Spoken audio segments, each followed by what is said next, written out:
A patient comes to radiology department in ultrasound room with the history of right upper quadrant pain and discomfort.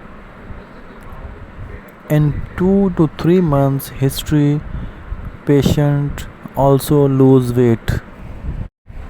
While scanning the patient,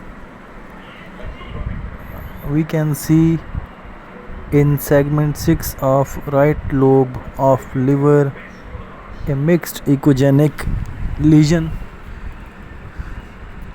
low echogenicity or hypoechoic outside and high echogenic or hyperechoic inside.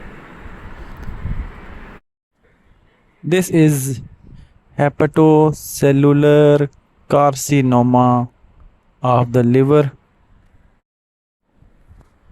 Contrast enhanced triphasic CT of the abdomen and liver can diagnose it